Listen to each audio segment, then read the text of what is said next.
we're gonna be replacing all 4 struts and the 2 coil springs on my 2001 Volvo S40 because it is just completely, this car handles horribly on like any road, and going over speed bumps is just a disaster. It's like, so yeah, not good. But first, we gotta go to Harbor Freight.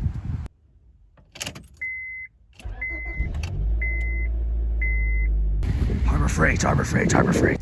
Yeah, I got a funnel and sockets because yeah, it's on sale. And then also, this is gonna be really nice because I'm gonna be doing the transmission fluid, and on the Volvo, it is way down there. So this is gonna come in clutch.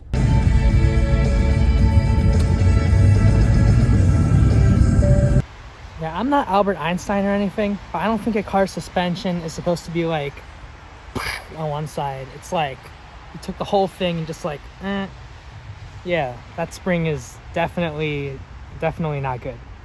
The car is loaded. Let's go.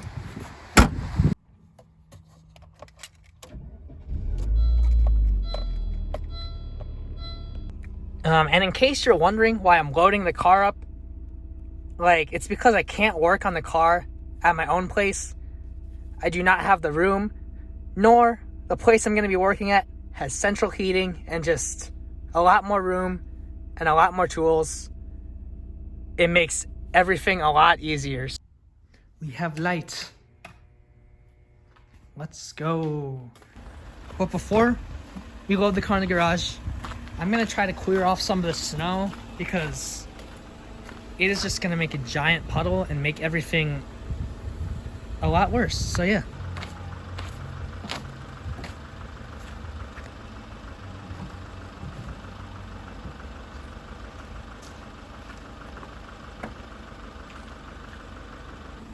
The ice is just like cemented on there. It's like, can't even, who cares?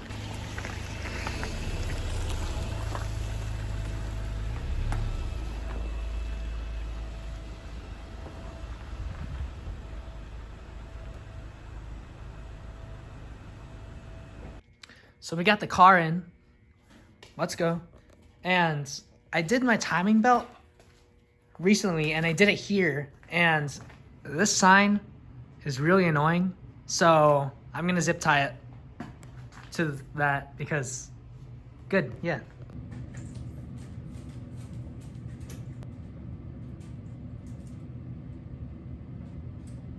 Yeah, that's a lot better. There, not in the way. Easy fix.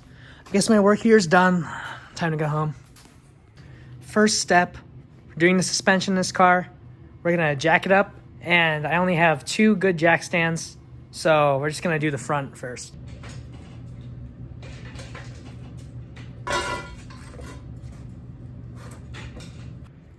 So we jacked the car up, we put on jack stands, and I forgot to break the lug nuts, so.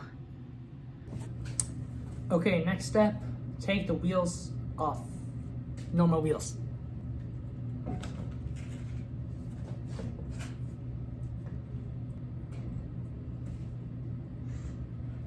You ready for the world's easiest game to spot the difference? This is what a good one looks like. You see how it's not in multiple pieces and collapsed? And this is in multiple pieces and collapsed. Okay, so what I'm gonna do, we're gonna first unmount the strut from here, and then we're gonna remove the strut top. So yeah, let's do that.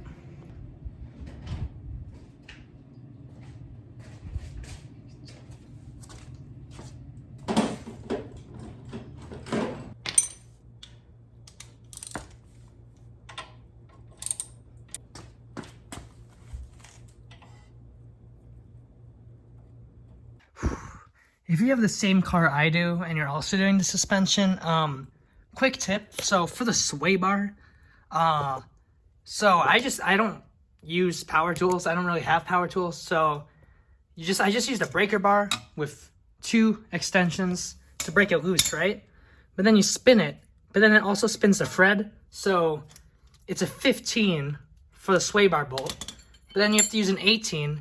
And if you look if you look behind here, like you can't see it, but there's like a little notch in which you put your wrench on so it stays still and you can actually like unscrew it. So yeah.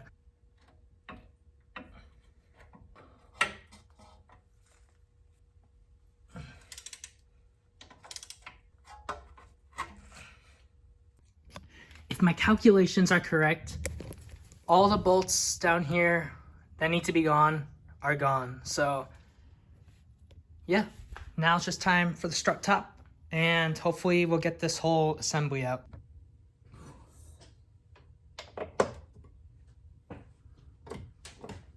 That's easier than I thought. Oh my gosh. Okay, strut top is done. So hopefully the only thing holding this in is this bolt, which I will remove.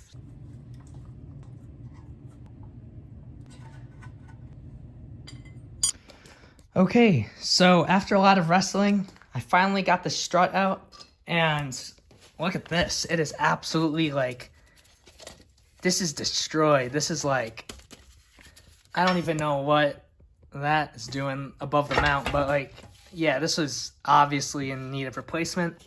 And a quick tip if you're following along at home, so you unscrew the top, and then the problem is that even after everything's unscrewed, you still have to get the strut assembly out. And especially, this is getting the strut out of this, because this is what it's mounted to. This is especially hard. And what helped a lot was moving this, you use this for wheel alignment, but I forgot the name of it. But you can move it, and this whole assembly just shifts back and forth, right? And by doing that, you can it's kind of easier to get the strut out, because you can adjust the angle from which you're doing it. And also, quick tip, I had to take out this wheel speed sensor for ABS, and it's really easy. It just unclips, right? And then you just route the whole thing under the strut to get it out, because the way I did it, it went like whoosh. So yeah, the strut is finally out, and yeah, we're gonna replace it soon. So yeah. So I'm in the middle of removing the strut mount from the strut, right?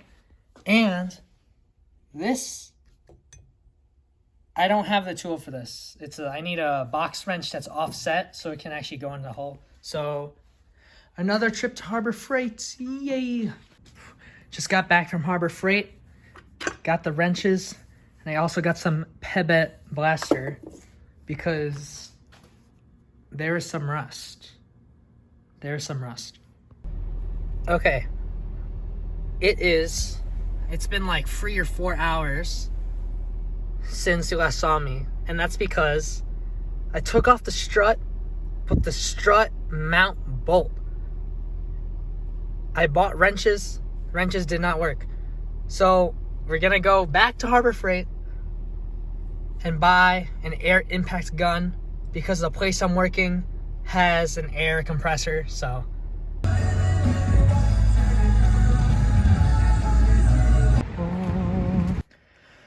okay, back from Harbor Freight, got cheapest air impact wrench that they have. So hopefully I can do that. Finally I did it. Harbor Freight $50 air gun. Really good. Just one thing. The bottle of oil, you're supposed to oil this. It completely exploded like all over. Like it exploded in this where it's supposed to go, but it also exploded all over myself and the table and everything. So, but we got this off. I literally just, yeah. Okay, this was the broken spring, and this is the part that came off, and yeah, it was missing about this much. This is the old strut, and like, this is very easy to push down. So, I think it's safe to assume that this is no good. This is no good. No good. You go right there with parts to throw out. I won't forget about you. Old strut versus new strut. Like, this is Monroe, like the brand, and I got this because it was $16 on Rock Auto. And like, well, this one, well, they don't rebound, but like, you know what I mean? Like, that's a springs job. Yeah, and also new spring versus old spring, the Swedish one versus the other Swedish one. But yeah, broken. And then two, this, like, just like holding it, this is a much larger like diameter of metal. So like I have a feeling this is gonna be a lot better at dampening. And like, yeah. It's gonna be good. It's gonna be good.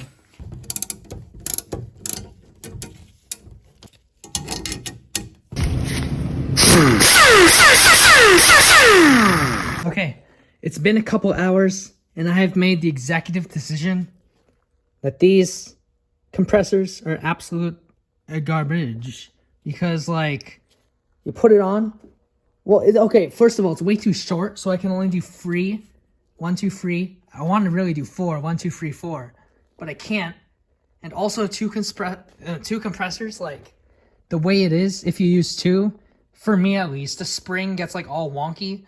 And that's literally just by design. Because, yeah, it's by design. And also because these can't do the 4. So, my plan is tomorrow, I'm going to go back to Harbor Freight for the 4th time. And I'm going to get another set of these so I can actually, like, compress the spring even more. Because just those are not enough. So for now, I'm just going to remove the other strut because I can't really do anything else for today. So yeah. And it's also really late, so cool.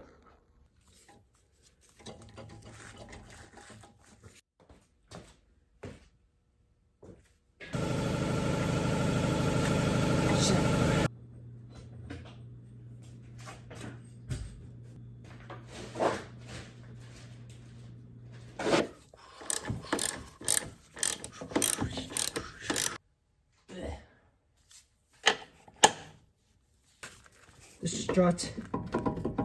Age. It's age. Look at the age. Okay. No. Oh shit. Okay, so we got the good strut out. And I didn't even use any of the Peba blasters, so look at me. So this is the new strut. I don't know if you guys can make this out on camera, but look, Monroe. Boom. I just bought OE parts for this thing, and I didn't even know it. Yeah, because the new struts are also Monroe, so. Yeah. It's good. It's good stuff. Good stuff. Yeah. It's 11:40 at Meyer right now. Late night Meyer runs are the best. It is currently day 2 of doing the struts, and that's because the spring compressors that I had, it didn't have enough ass to compress the spring, and the way it was doing it like unevenly, so the spring, when you started up, was like, so, and I readjusted it like 5 times, and I made the executive decision that I need another spring compressor to do it, because also, it was only doing free coils when the spring has 4 in total, and it wasn't compressing it all the way. I wasn't able to get it over the strut and then put everything on top of it, like the mount. So back to Harbor Freight, yeah!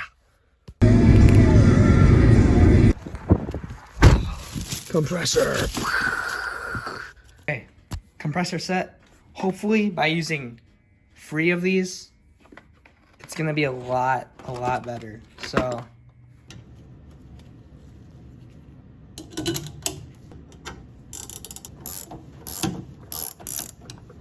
okay, it's been a while since you last saw me, but I did get the spring in the strut, and now I'm mounting it to the car. And the reason I didn't video this is because this was way too long.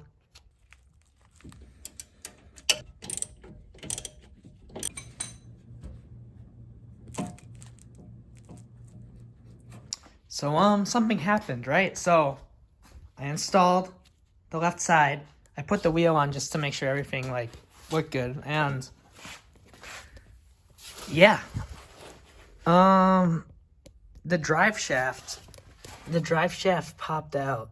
So okay, so what I found out is that my car, the transmission only connects on the left side because engine, timing belt, transmission back there, right? So this is not a drive wheel. So what this is, it just kind of slots in to nothing. Like it doesn't like connect to any like internal engine parts. So what we're gonna do is we're just gonna do the strut. We're just gonna do the strut because I think this happened most likely because the strut was out. So it kind of just like, and yeah. So we're gonna do the strut first.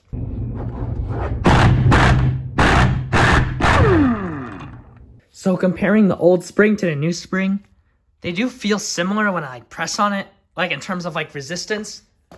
But this one is thicker, the new one, and I like beefier suspension. And also, if we're replacing one spring only, the ride would be really uneven, and the car wouldn't be good to drive at all. So, I mean, it'd be good to drive, but you know what I mean.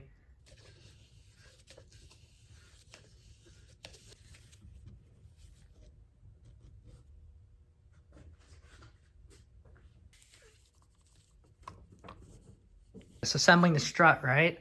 Instead of a spline or like a where's my fingers? A pointy thing. Instead of like a pointy thing, they put a hex nut. That is so.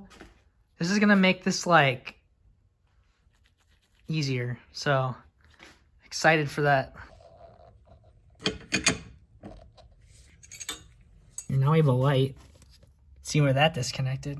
Yeah, that doesn't really cog up to anything. It's kind of just empty chamber. That took a long time. Okay, so what I did about the CV boot, because the CV boot, for some reason, this axle, the CV boot here just completely just fell out and the wheel was like, ah.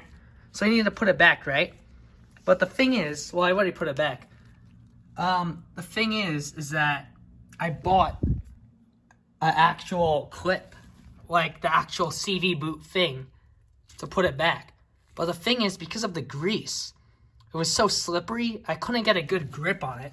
So what I ended up doing was, like, this whole thing was covered in grease. I cleaned it up a lot, and everything was basically covered in grease, like my tools, like the floor, everything. It was leaking out the bottom, right? So what I did was I put some more lithium grease in there that I already had, because I read that you can put it in CV stuff, and yeah, it was leaking, so I put some lithium grease in there to kind of replenish.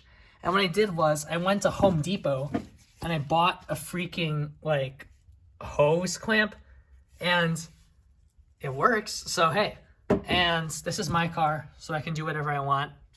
And yeah, a hose clamp, so I was actually able to tighten it down so that boot is not going anywhere anymore. And yeah, problem fixed. So I can finally put on the strut. So putting on the new strut, and this, I don't even know how I got it off. I forgot. But like, there's nothing to anchor it. So this is just spinning the whole thing. So I'm gonna try using impact gun. Look at that. I think that just worked. Okay, good. Okay, day 3. So what I did, so the strut got put in on the right side, and I fixed the boot. So I put it on. Now the car just needs an alignment because the wheels are like this and this. So definitely needs the camber adjusted.